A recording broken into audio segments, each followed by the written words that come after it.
Let's now take a closer look at those switches we were talking about in an earlier module. Switches connect devices of the same network together. They can connect into other switches and routers as well. Switches and PCs connected between router interfaces are considered to be on the same network. When a PC sends an Ethernet frame into a switch, the switch checks the destination MAC address to see if it knows which interface that MAC address is connected to. If the switch knows where the device with that MAC address is, the switch sends it out just that interface. If the switch doesn't know where a destination MAC address is, the switch floods the frame out of all interfaces except the interface on which the frame originated. So now the obvious question is, how does the switch learn where MAC addresses are in the first place? The switch actually starts off knowing nothing. But as frames are sent into the switch starts learning. If host A sends a frame for host B into the first interface on the switch says, aha, I know that the MAC address of host A can now be associated with the interface on which it was heard. The switch will make a note of it through a table in memory called SAT, Source Address Table.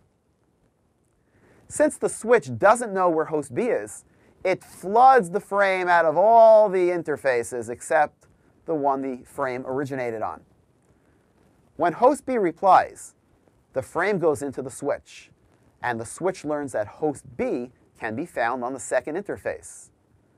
The switch then adds the MAC address of host B and the interface it was heard on into its source address table as well.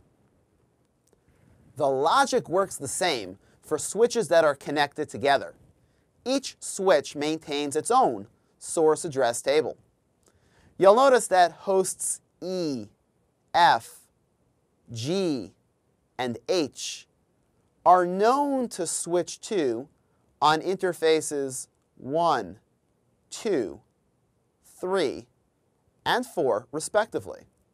But as far as switch 1 goes, hosts E, F, G, and H are all accessible through interface 5, which connects to switch 2.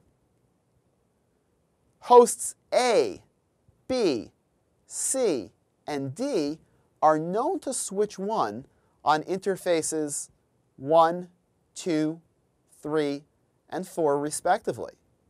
But as far as switch 2 goes, hosts A, B, C, and D are accessible through interface 5, which connects to switch 1. So if host C sends a frame to host E, it goes into switch 1 on interface 3. Switch 1 consults its source address table and realizes host E is accessible out of interface 5. Therefore, switch 1 sends the frame out of interface 5 where it's picked up by switch 2. Switch 2 now looks at the destination MAC address in the frame, which is still the MAC address of host E. In an earlier module, we learned that routers reframe packets at each hop. Switches, on the other hand, are transparent and don't change a single part of the frame. After consulting its source address table, switch 2 sends the frame out of interface 1, where host E gets it. In addition to flooding unknown unicasts when the switch doesn't know where a destination MAC address is, the switch will also flood multicasts and broadcasts out of all interfaces except the interface that the frame originated on. Remember, all ARP requests are always broadcasts.